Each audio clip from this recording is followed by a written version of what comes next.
Napoli fans around the world, welcome to today's game. Napoli plays Inter in the semi-final of the Coppa Italia. I'm recording this 1 hour before kickoff. The formations have just come through, the players are getting warmed up, so let's see who's playing.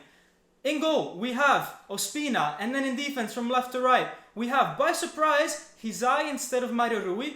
Then we have Maksimovic, Koulibaly and Di Lorenzo on the right. In midfield, no surprise, Zielinski and Demme. And then on the right, we have Elmas, who played fantastic against Inter last time round. In attack, we have our captain Lorenzo Insigne, Dries Mertens up top, and ex-Inter player Matteo Politano. Guys, stick around for post-match analysis. So, let's get to it. Why you? Forza Napoli! Welcome back, guys. The game just ended 1-1. Napoli is through to the Coppa Italia final against Juventus this Wednesday. What a game that was, full of emotions. So the game started off with a minute silence for all the victims of this tragic situation with COVID-19. I'm going to take the opportunity to wish that everyone is being safe and healthy, but it's good to see that football is finally back. And what a game it was. So ready, set, go, and Inter scored directly from a corner. Ospina gets nutmegged, and it seems like everything is going to go against Napoli. It's one of those goals that you see so rarely. Ospina unfortunately couldn't do much about it, in my opinion. Di Lorenzo sort of ducked right before, and it just seemed like it was going to be an uphill struggle today.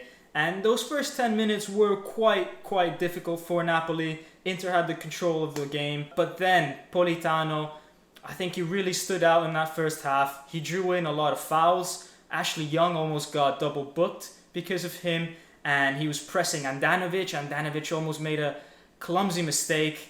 And I think that really motivated Napoli to go on and chase that game. But not only that, Ospina showed amazing mental strength. After 2 minutes getting nutmegged, he made some incredible saves. One against Lukaku and another one against Candreva, almost feline-like reflexes. And then, the moment of the game, he takes the ball after a cross and he gives out one of the best passes you'll see all season to Lorenzo Insigne, who runs down that flank and sets it up for Dries Mertens. He couldn't miss. Mertens becomes Napoli's all-time goal scorer, incredible statistic. And that action wraps up the first half. When the teams come back after the break, it's all about Inter against Maksimovic and Ospina. And shout out to Maksimovic, what a fantastic commanding game he had in that center defense alongside Koulibaly. I lost count of the amount of times he headed the ball away. He was right in the thick of things. At one point, he even took the ball and went on a crazy surge right through the center,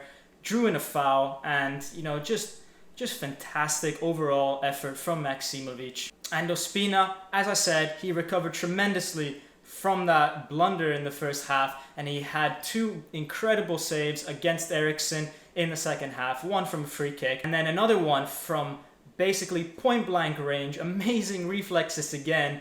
And I really thought that Eriksen was going to score that time, but Ospina was there, he was ready. Finally, we enter the last 5 minutes of the game, where the referee adds 5 additional minutes.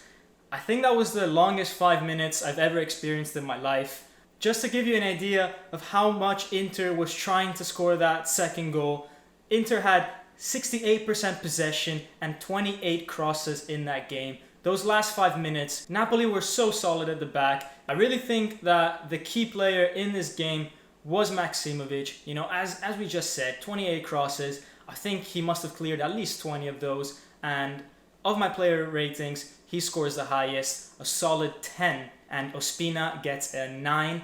I know he got nutmegged from a corner in the second minute, but the way he bounced back was just incredible and a key to Napoli's victory. And the third best player for me today was Politano.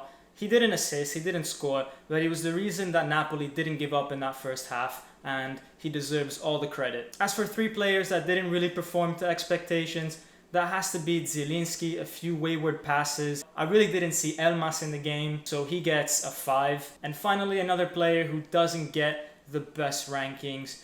It's hard to pick, but I'll go with Di Lorenzo. You know, it's partly his fault that Inter scored that first goal. He sort of ducked down and didn't leave Ospina many chances and didn't really get forward enough in this game, although he was very solid at the back and you know, he still gets a 6.5. As for Mr. Gattuso, he gets a 9. Perfect starting 11. The team was super compact. Could really tell he worked on the mental strength of these players. No mistakes with the substitutions. But let me know if you agree with these ratings by answering that poll. If you like this content and you want Napoli to win against Juventus on Wednesday, then smash that like button, smash that subscribe button, and I'll see you on the next preview. Why you Forza Napoli!